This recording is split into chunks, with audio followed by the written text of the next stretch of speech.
हमारी लाइफ और हमारे बिहेवियर का 95% कंट्रोल हमारे सबकॉन्शियस माइंड के पास होता है। और जबकि हमारा कॉन्शियस माइंड, जिसके पास हमारी क्रिएटिविटी, लॉजिक, इमेजिनेशन है, उसके पास हमारी लाइफ का सिर्फ 5% कंट्रोल होता है। बस मुश्किल ये है कि सबकॉन्शियस माइंड थोड़ा ट्रिकी है, आसानी से कुछ भी नहीं सीखता। हम बुक्स, लेक्चर्स और एजुकेशन सिस्टम के द्वारा जो भी कुछ सीखते हैं, वो सारी बातें सिर्फ हमारे कॉन्शियस माइंड तक ही पहुंचती है। तो आखिर ये सबकॉन्शियस माइंड सिखाता कैसे है? आपने लोगों को ये कहते हुए ज़रूर सुना होगा कि बच्चों के सामने जैसा करो वो वैसा ही सीखते हैं। और ये बात साइंटिफिकली भी 100% सच है कि 7 साल की उम्र तक हम जो भी सीखते हैं वो हमारे सबकॉन्शियस माइंड में अच्छे से बैठ जाता है। और यही प्रोग्राम हमारे आने वाली पूरी ज़िंदगी को कंट्रोल करता है। शायद इसीलिए अमीर लोगों के बच्चे और अमीर होते जा रहे हैं और गरीब लोगों के बच्चे गरीब ही रह जाते हैं। The biology of belief book के ऑथर कहते हैं कि ये सभी कुछ सबकॉन्शियस माइंड का खेल है। हम डिस्कवरी पर देखकर हैरान होते हैं कि लोग शेर पालते हैं, मगरमच्छ पालते हैं, लेकिन ये सब कैसे पॉसिबल है? ये सब पॉसिबल है क्योंकि वो बहुत छोटी उम्र में ही उन्हें इंसान के बीच में लाकर रख देते हैं। एक शेर कभी समझ नहीं पाता है कि वो शेर है। ये मदर नेचर का लॉ है कि लाइफ के पहले कुछ सालों में, चाहे वो इंसान हो या जानवर हो, ये समझता है कि वो क्या है ताकि वो अपनी फैमिली और कम्युनिटी में फिट हो सके। अगर हम 7 साल के बच्चे की बात करें तो उनके ब्रेन में लो फ्रीक्वेंसी और वाइब्रेशन होती है।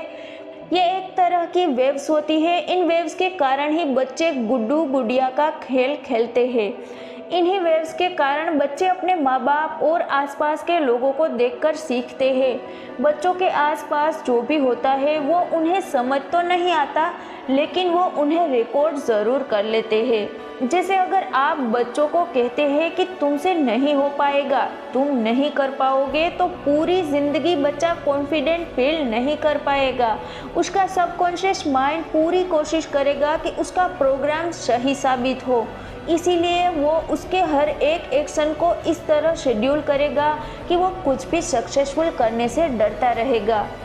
ऑथर कहते हैं कि एक मिडिल क्लास फैमिली में पैदा हुआ बच्चा हमेशा पैसा कमाने के बारे में सोचेगा, रिस्क लेने से डरेगा और कुछ बड़ा नहीं सोच पाएगा, क्योंकि उसके अंदर ये बात बैठी हुई है कि अच्छा खाना, एक छोटा सा घर और एक छोटी सी फैमिली, बस यही काफ़ी है।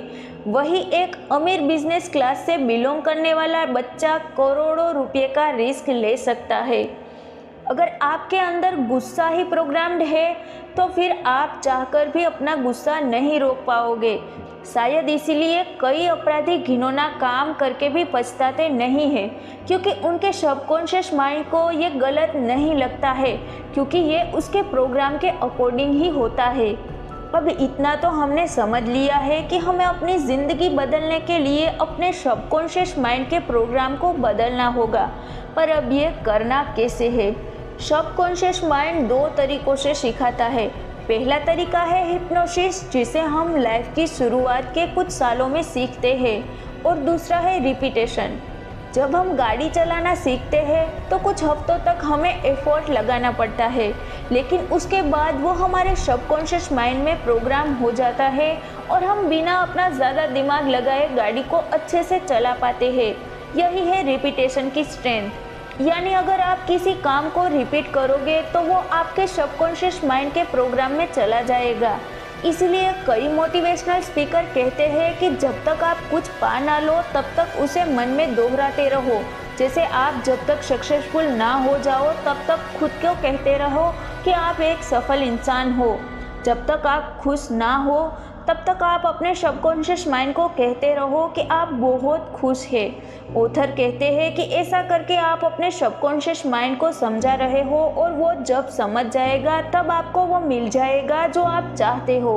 अब सवाल ये आता है कि रिपीटेशन कैसे करें? तो ऑथर कहते हैं कि सबसे पहले जो आप चाहते हो उसे रिकॉर्ड करो। सोते टाइम उसे हेडफोन लगाकर सुनो। जब आपको नींद आने वाली होती है तब आपका कॉन्शियस माइंड सरेंडर कर देता है और उसका चार्ज सबकॉन्शियस माइंड ले लेता है। इसी प्रक्रिया में आपके दिमाग में वही वेव्स होती है जो एक 7 साल के बच्चे में थी। इसे ऑटो हिप्नोसिस कहते हैं। ये वही स्टेज है जब आप अपने सबकॉन्शियस माइंड में अपने पसंद का प्रोग्राम फील्ड कर सकते हैं। आप अपने सभी साइकोलॉजिकल और बिहेवियरल प्रोग्राम का सॉल्यूशन निकाल सकते हो। डॉक्टर लिप्टन हमेशा अपनी क्लास में जीन्स और जेनेटिक्स के बारे में पढ़ाया करते थे, जिसके हिसाब से हम जो है जैसे है अपने जेनेटिकल मेकअप के हिसाब से है।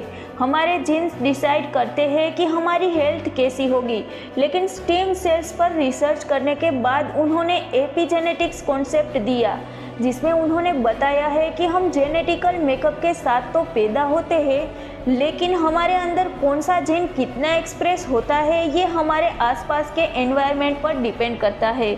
डॉक्टर लिप्टन को ये एहसास हुआ कि उन्होंने आज तक अपनी क्लास में जो भी पढ़ाया था वो सब गलत था। उन्होंने इस सारी प्रक्रिया को एपिजेनेटिक्स का नाम दिया। उस समय उन्हें अपने इस कॉन्सेप्ट के लिए बहुत मुश्किल और मुसीबतों का सामना करना पड़ा था, लेकिन आज ये साइंटिफिक प्रूफ हो चुका है कि एपिजेनेटिक्स का हमारी ओवरऑल ग्रोथ पर, हेल्थ पर बहुत ज़्यादा असर होता है। एपिजेनेटिक्स को प्रूव करने वाला एक मॉडल है जिसको प्लेसिबो थेरेपी कहते हैं। प्लेसिबो थेरेपी में पेशेंट को कुछ ऐसी दवाइयाँ दी जाती है जो असल में पेशेंट पर कुछ असर नहीं करती, लेकिन पेशेंट को ये बताया जाता है कि ये दवाई आपकी बीमारी का रामबाण इलाज है, और सच में पेशेंट उस दवाई से ठीक भी हो जाता है। यानी कि इस केस में दवाई नहीं, पेशेंट का उस दवाई पर बिलीफ उसे ठीक कर देता है। आजकल डॉक्टर कई बड़ी बड़ी बीमारियों के लिए भी प्लेसिबो थेरेपी का उपयोग कर रहे हैं। जिस तरह पॉजिटिव थिंकिंग और पॉजिटिव बिलीफ ऑफ आपकी हेल्थ को किसी चमत्कार की तरह ठीक कर सकता है, उसी तरह नेगेटिव थिंकिंग और नेगेटिव बिलीफ आपकी हेल्थ को खराब भी कर सकता है। इसे नोसिबो कहते हैं। अगर हम जेनेटिक्स की माने तो हमें हमेशा विक्टिम जैसा महसूस होता है, यानी कि अगर हमारे जीन्स में कैंसर, ब्लड प्रेशर और डायबिटीज़ जैसी बीमारियां हैं तो हमें भी हो जाएंगी, क्योंकि जेनेटिक्स पर हमारा ऐसा पूरा बिलीफ होता है और इसीलिए हमें ये सब बीमारियां हो जाएंगी। अब आप सोच रहे होंगे कि ऐसा कैसे हो सकता है। ऐसा इसलिए क्योंकि नेगेटिव थिंकिंग स्ट्रेस पैदा करती है, और स्ट्रेस अपने आप में कई बीमारियों की जड़ है। जैसे कि हम स्ट्रेस फील करते हैं, हमारी बॉडी कोर्टिसोल नामक हार्मोन्स रिलीज करती है। ये हार्मोन हमें तुरंत किसी फिजिकल एक्शन के लिए तैयार करता है। यह हमारे लीवर, पेट, खून का फ्लो हमारे हाथ की तरफ भेजता है ताकि हम तुरंत एक्शन ले सके, और अगर हम इस हार्मोन के साथ लंबे समय तक स्थिर रहे तो हमें कई तरह की बीमारियां हो सकती है। इसी के साथ साथ ये स्ट्रेस हमारे इम्यून सिस्टम को भी बिगाड़ देता है, क्योंकि स्ट्रेस में हमारे दिमाग को सिग्नल जाता है कि कुछ गड़बड़ है। अक्सर देखा जाता है कि जो लोग स्ट्रेस में रहते हैं वो ज़्यादा बीमार पड़ते हैं, क्योंकि उनका शरीर सारी बातें छोड़कर स्ट्रेस को ख़त्म करने में लग जाता है। तो दोस्तों, अगर हम अपने जीन्स और जेनेटिक्स पर ही भरोसा करके बैठ जाए तो हम विक्टिम बन जाएंगे, और अगर हम एपिजेनेटिक्स के सिद्धांतों को समझें और अपने बॉडी और अपने माइंड को प्रोग्राम करना सीख जाएंगे तो हम एक विक्टिम से सर्वाइवर बन सकते हैं और एक फाइटर बन सकते हैं और जीत भी सकते हैं। जय हिंद, जय भारत।